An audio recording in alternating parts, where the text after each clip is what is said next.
My son tried to sell my house while I was on vacation, but the buyer asked me to sign.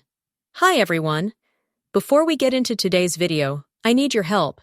We've noticed that the channel's reach has been dropping a bit, and one of the best ways you can support us is by subscribing. It's quick, free, and helps us keep bringing you new and interesting stories. Your support means the world to us, and together, we can grow this channel. Thank you so much. Now let's get to today's story. I'm writing from a temporary account for obvious reasons, and I've changed some details to protect my anonymity. They say blood is thicker than water. They say a mother's love knows no bounds. They say family is everything. I believed all of that.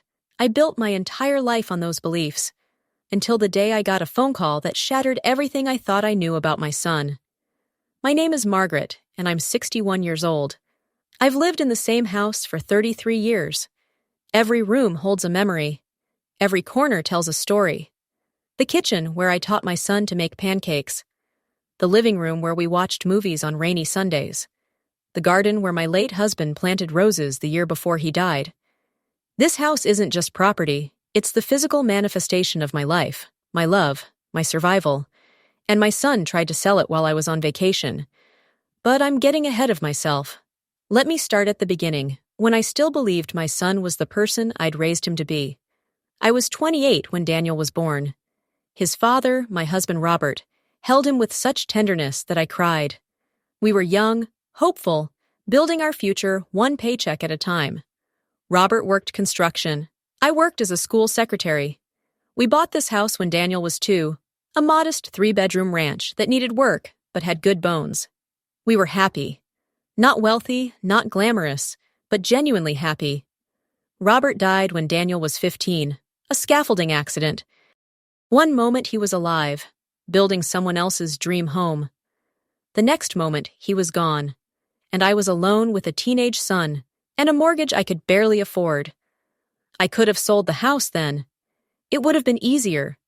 But this was Robert's house, the place where he'd painted Daniel's nursery blue, where he'd built a treehouse in the backyard, where his presence still lingered in every doorframe he'd measured, every wall he'd patched, every shelf he'd installed. So I kept it. I worked 2 jobs. I learned to fix the plumbing myself, to mow the lawn, to patch the roof when it leaked. I became both mother and father, provider and protector. And I raised Daniel. God, how I loved that boy. He was everything to me. My reason for waking up, for working until my feet ached, for surviving the loneliness that came with widowhood. Every sacrifice I made felt worth it because I was building his future. I paid for his college, state school, but still expensive. I took out loans, worked overtime, ate rice and beans so he could have spending money. When he graduated with a degree in business administration, I was so proud I could barely stand. He moved back home after college, just temporarily, he said, until he found the right job. Temporary turned into 2 years, then 3, then 5. He worked various sales jobs, always complaining they didn't pay enough, didn't appreciate him, didn't see his potential. I charged him minimal rent, made his meals, did his laundry because he was too stressed from work, made excuses when he came home late, when he borrowed money and didn't pay it back, when his credit cards maxed out and he needed me to cover them. I told myself it was temporary, that he was finding his way, that the economy was hard for young people, that I was helping him save money to eventually get his own place. I was delusional. 5 years ago, Daniel started dating a woman named Crystal. She was younger than him by 7 years, worked in real estate, and had expensive tastes, designer handbags, luxury vacations, a lifestyle that didn't match Daniel's salary. The first time I met her, she walked through my house like she was touring a museum exhibit, touching things with one finger, making little humming sounds that could have been appreciation or disdain. "This place has potential," she said finally. "Great bones, prime location. With some updates, you could really maximize its value." I smiled politely. "I'm not planning to sell." "Everyone says that," she laughed, "until they see what they could do with the equity." I didn't like her, but Daniel was in love. And I'd learned years ago that criticizing his choices only pushed him away. So I bit my tongue and tried to be welcoming. Over the next year, things changed. Daniel started talking about investment opportunities and leveraging assets. He'd bring Crystal to Sunday dinners, and they'd discuss real estate trends and market values, like I wasn't sitting right there. Then the requests started. "Mom, I need to borrow $5,000. There's this amazing investment opportunity. I'll pay you back in 3 months, I promise." I gave him the money. 3 months passed. No repayment. When I asked about it, he got defensive. "I'm working on it, Mom. God, you're so impatient. I thought you wanted to help me succeed." 6 months later. "Mom, I need another $10,000. Crystal and I want to put a down payment on an investment property. This is my chance to really build wealth. Don't you want me to be successful?" I gave him the money. I took it from my retirement account, the one I'd been carefully building since Robert died. Because that's what mothers do, right? They sacrifice. The investment property never materialized. When I asked about it, Daniel said the deal fell through, but the money was tied up in other things. He'd pay me back soon. He always paid me back soon. He never paid me back. Last year, things escalated. Daniel started hinting that I should downsize. "You don't need this big house anymore, Mom. It's just you. Think about how much easier your life would be in a nice condo. No yard work, no maintenance, and you'd have all this cash freed up to enjoy your retirement." "I like my house," I said. "I'm not ready to leave." "But you're getting older. What if something happens? What if you fall and can't get up? This place is too much for you." I was 60. I ran 3 miles every other day. I did yoga. I was healthier than he was, with his beer gut and his chain smoking and his stress eating. But he kept pushing. Crystal kept pushing. They acted like my attachment to my home was an inconvenience to them, a stubborn refusal to see reason. I started to realize something uncomfortable. My son didn't see me as a person anymore. He saw me as an asset to be managed. 3 months ago, I booked a trip to visit my sister in Oregon. Patricia had been begging me to come for years, and I'd always been too busy, too worried about leaving the house, too focused on being available if Daniel needed me. But I was tired. Tired of being taken for granted. Tired of feeling like an ATM machine with maternal instincts. I needed a break. I told Daniel I'd be gone for 3 weeks. He seemed pleased, almost relieved. "That's great, Mom. You deserve a vacation. I'll watch the house, make sure everything's secure." I gave him the spare key. I showed him where the important documents were, just in case of emergency. I trusted him completely. That was my mistake. I'd been in Oregon for 10 days when my phone rang. Unknown number. I almost didn't answer, but something made me pick up. "Hello, is this Margaret Henderson?" "Yes, speaking." "Hi, Mrs. Henderson. This is Tom Chen from Prestige Realty. I'm calling to confirm some details about the sale of your property at 247 Maple Street. We have a buyer who's very interested, but they're requesting some additional documentation before we proceed to closing." The world tilted sideways. "I'm sorry, what?" "The sale of your house? We've been working with your son Daniel on the listing. We have an offer for $450,000, which is excellent in this market. The buyer wants to move quickly, but they need your signature on a few additional forms." My hands were shaking so badly, I almost dropped the phone. "Mr. Chen, I never authorized the sale of my house." Silence on the other end. Then, carefully, "Mrs. Henderson, we have signed listing agreements. Your signature is on all the paperwork. Daniel said you'd given him power of attorney to handle the sale while you were traveling. I gave him no such thing." "I see." His voice changed, became more formal. "Mrs. Henderson, I'm going to need to put this transaction on hold. Can you confirm your current location?" I told him. He asked me to send him a photo of my driver's license and to call him back from the phone number listed on my original listing paperwork, which I'd never seen because I'd never listed my house. When I hung up, I sat on Patricia's couch and tried to process what was happening. My son was trying to sell my house without my permission. My son had forged my signature. My son was committing fraud. My son, the baby I'd nursed through colic, and cheered through Little League and sacrificed everything for, was stealing my home. Patricia found me 20 minutes later, still sitting in the same position, staring at nothing. "Maggie? What's wrong?" I told her everything. She listened with increasing horror, and when I finished, her face was white with rage. "That little bastard! That ungrateful, criminal little bastard! He's my son. He's a thief. Jesus, Maggie, he's trying to steal your house. The house Robert built. The house you've killed yourself to keep. And for what? So he can impress his gold-digger girlfriend?" I wanted to defend him.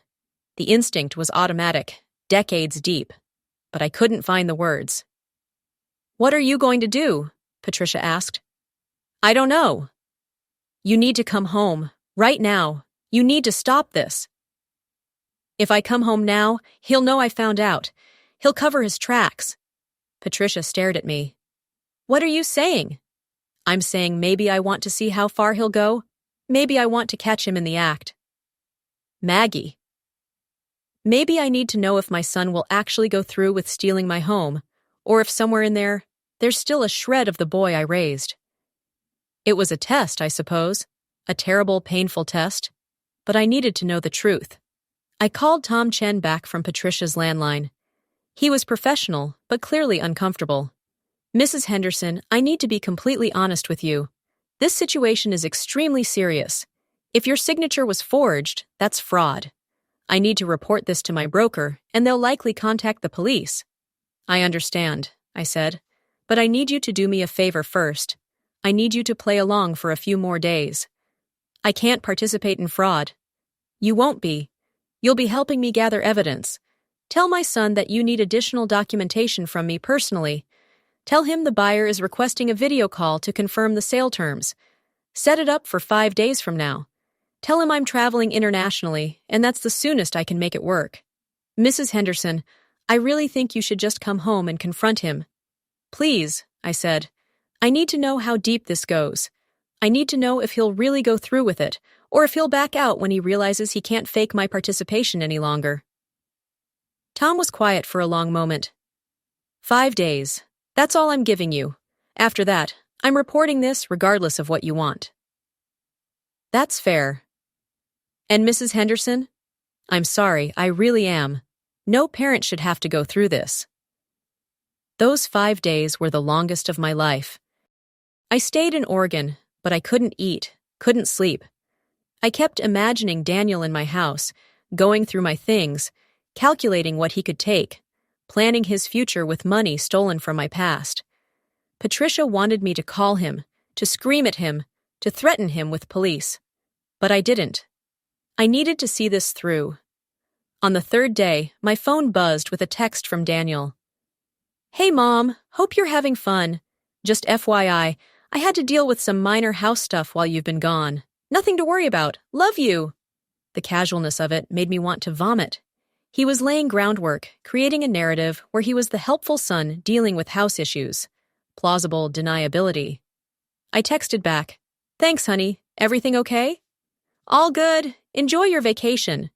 I wondered if he felt anything. Guilt, shame, fear. Or was this just another transaction to him? On the 4th day, Tom called me. "Mrs. Henderson, your son is getting nervous. He's been calling me multiple times a day, asking about the video call, wanting to know exactly what the buyer needs from you. He's coaching me on what to ask you, giving me a script to follow." "What's he saying?" "He wants me to make it seem routine, like this is just a formality. He's afraid you'll get suspicious if it seems too formal. He's also asked me to have the call after business hours, when you might be tired or distracted." So calculated. So deliberate. "Set the call for tomorrow at 8 p.m., your time. That's 6 p.m. for me in Oregon. Tell him that's the only time the buyer can make it work." "And when he realizes you're not going to sign? When you confront him on this call? Then we'll see what kind of man my son has become." I flew home the next morning. I didn't tell Daniel.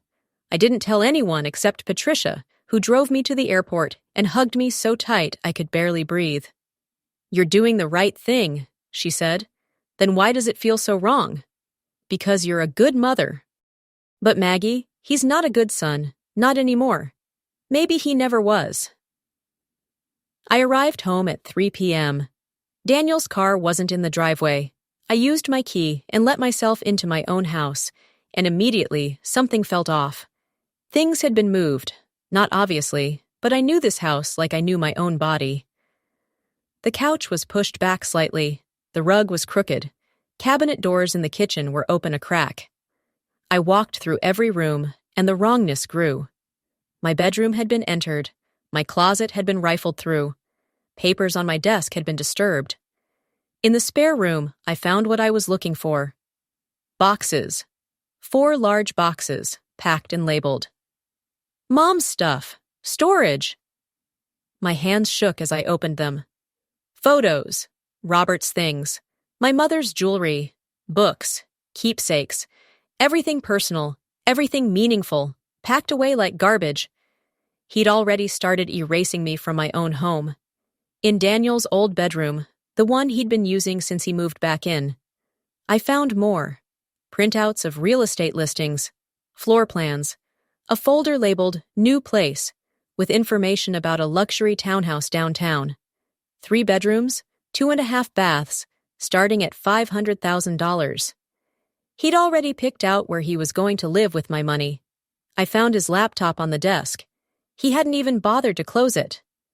I knew his password because I'd set it up for him years ago, and he'd never changed it. Still the same. Daniel 1990, his birth year. I opened his email. What I found there changed everything. Emails to Crystal. Just a few more days and we're free. Mom's too trusting to figure it out until it's too late. By the time she gets back, the sale will be done, and she'll have no choice but to accept it. I'll tell her it's for her own good, that she's too old to manage the house anyway. I've been going through her papers. She's got about $80K in her retirement account. Once we have the house money, we can probably convince her to lend us that too for the townhouse. She always caves eventually. Crystal, I know this is hard for you, but we deserve this. I've wasted enough of my life being her son. Time to live for us. Emails to Tom Chen.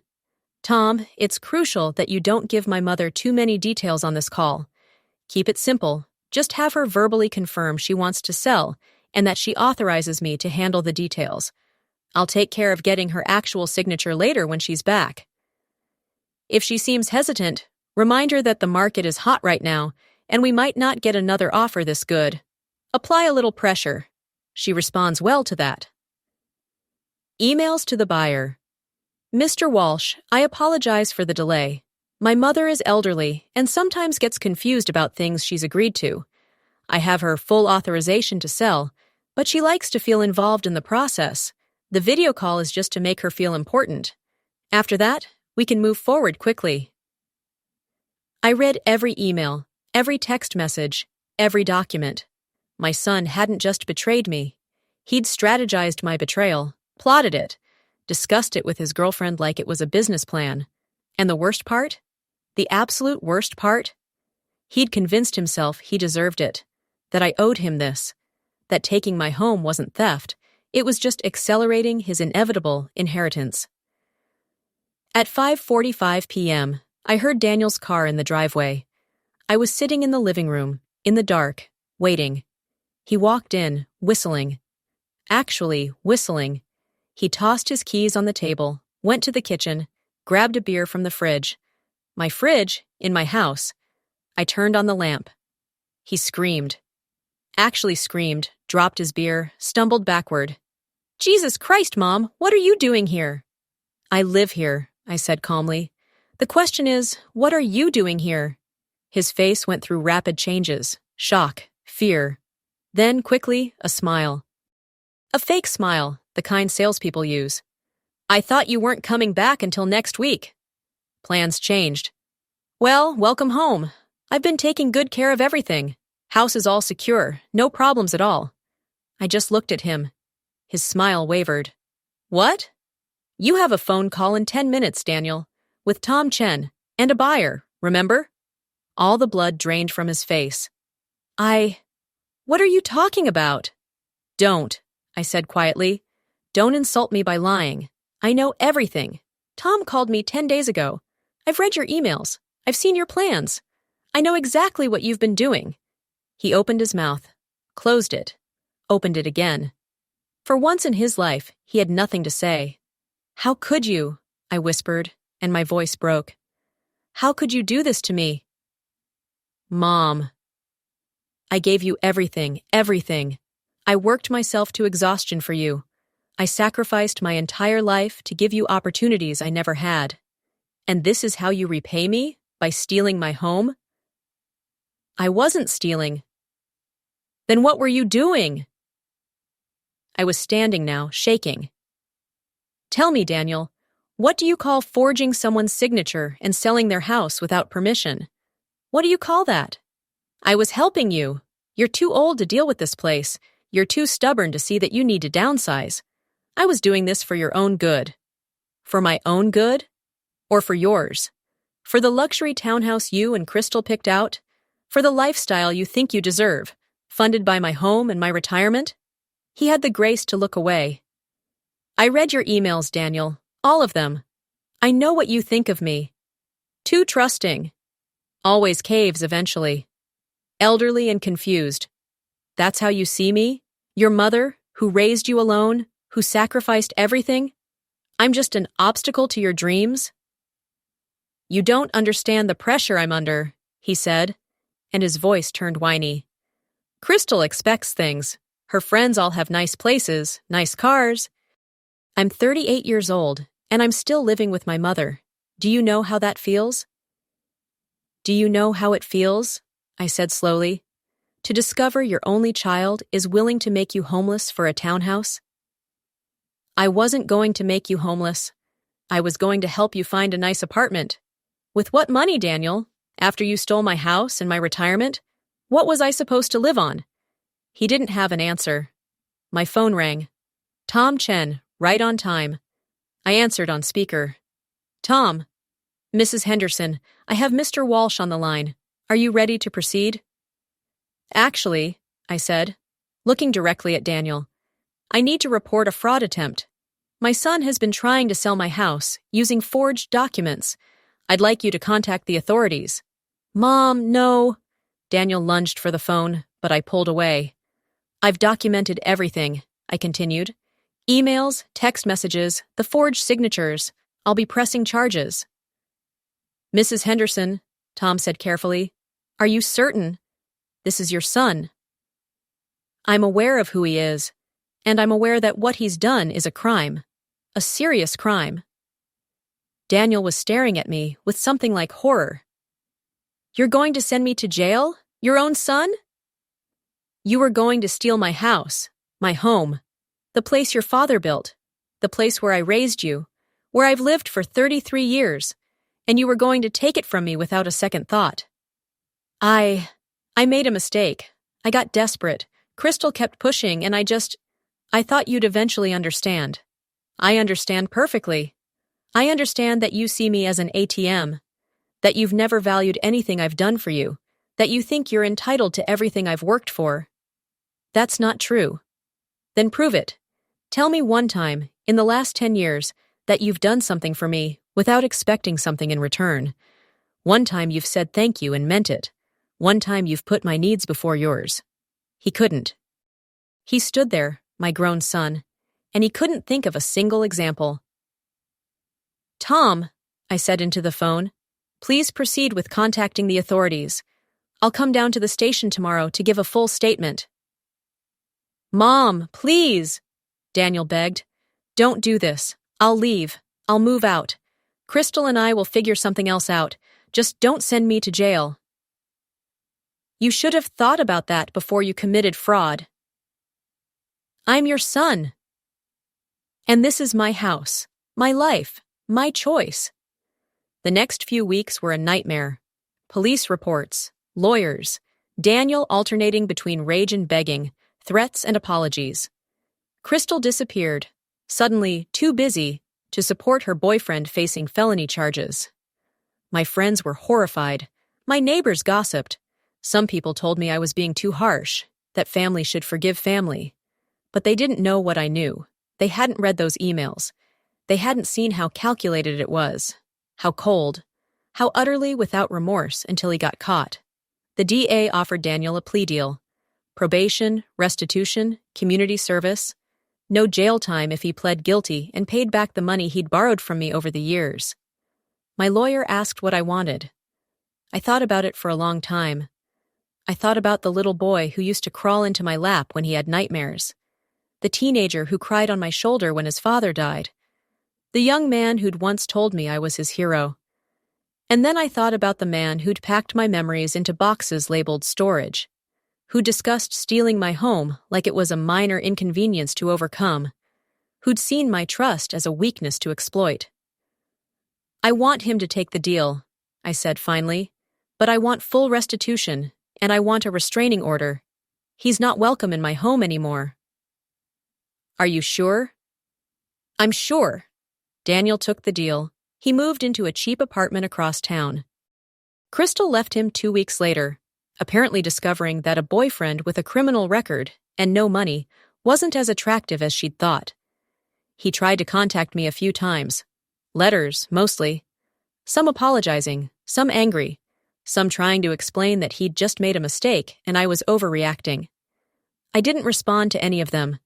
My sister thought I should at least hear him out. He's your only child, Maggie. What if something happens to you? What if you die, and the last thing between you is this anger? Then that's what it is, I said. Patricia, he didn't just steal from me. He tried to erase me. He packed away my life like it was trash. He called me confused and elderly to strangers. He sold me out for a townhouse. People make mistakes.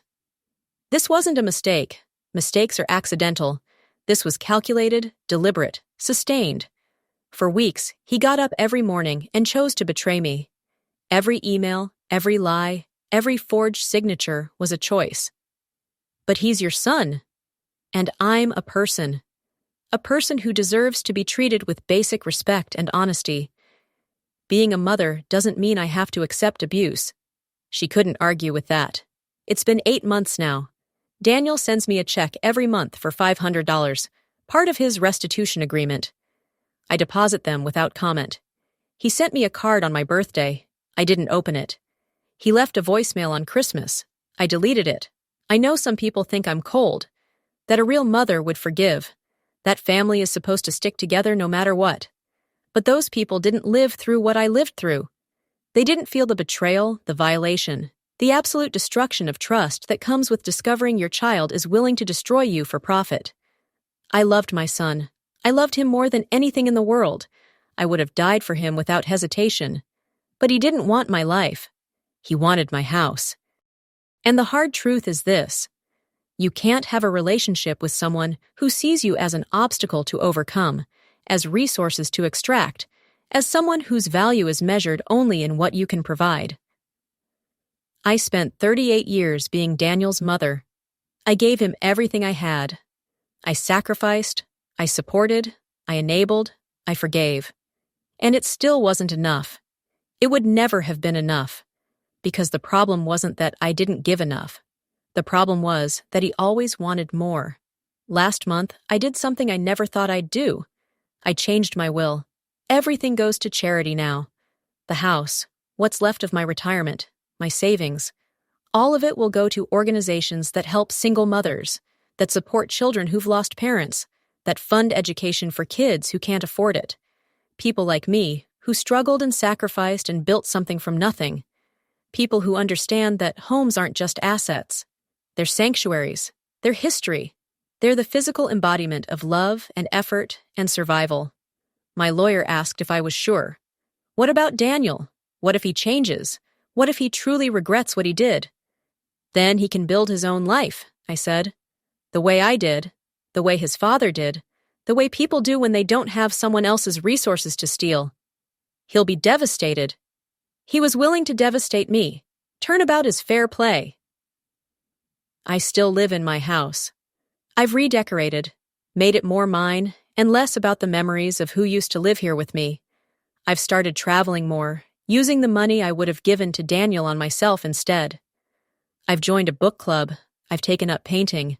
I've started going to therapy, working through the grief of losing my son to his own greed. Because that's what it is. Grief. The Daniel I thought I knew is gone, if he ever existed at all. And I'm mourning that loss while also accepting that I'm better off without him in my life. Some nights, I still cry. I still wonder where I went wrong, if I enabled him too much, if I should have set harder boundaries earlier. But mostly, I feel free. Free from being used. Free from being taken for granted. Free from the constant low-level anxiety of wondering when the next emergency would arise that required my money, my time, my sacrifice. I'm just Margaret now. Not Daniel's mother, not Robert's widow, not anyone's ATM. Just Margaret. And that's enough. 3 months ago, I got a letter from Daniel that was different from the others. Longer, more honest, more raw.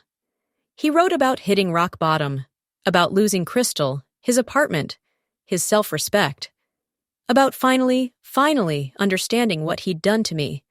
Not just the legal crime, but the moral one. Mom, he wrote, I don't expect you to forgive me. I don't deserve it. But I need you to know that I understand now what I took from you. Not just the house, but your trust. Your faith in me. Your belief that I was a good person. I destroyed all of that for a lifestyle I couldn't afford and didn't even want. Not really. I wanted to feel successful. I wanted Crystal to see me as worthy. I wanted to prove to myself that I was more than just your son living in your shadow. And in trying to prove that, I became someone I don't even recognize. Someone Dad would have been ashamed of. Someone I'm ashamed of. I'm in therapy now. I'm working on myself. Not to get you back, but because I need to understand how I became someone capable of what I did. I'm sorry. I know those words don't mean much anymore, but I'm sorry for all of it. For everything. You deserved better. You deserved a son who honored your sacrifices instead of exploiting them. I hope you're happy, Mom. I hope you're living the life you deserve, the life I tried to steal from you. Love, Daniel. I read that letter 3 times. Then I put it in a box with all the others and closed the lid. Maybe someday I'll respond. Maybe someday the anger will fade enough for me to consider reconciliation. But not today. Today, I'm sitting in my living room, in my house, surrounded by my things, living my life. And that's all I ever wanted. They say blood is thicker than water, but I've learned something important. Blood might be thicker, but it's not always stronger. Sometimes water wears away stone. Sometimes trust, once broken, can't be repaired. Sometimes the most loving thing you can do is let go. My son tried to sell my house while I was on vacation, but I stopped him, and in doing so, I saved more than just a house. I saved myself.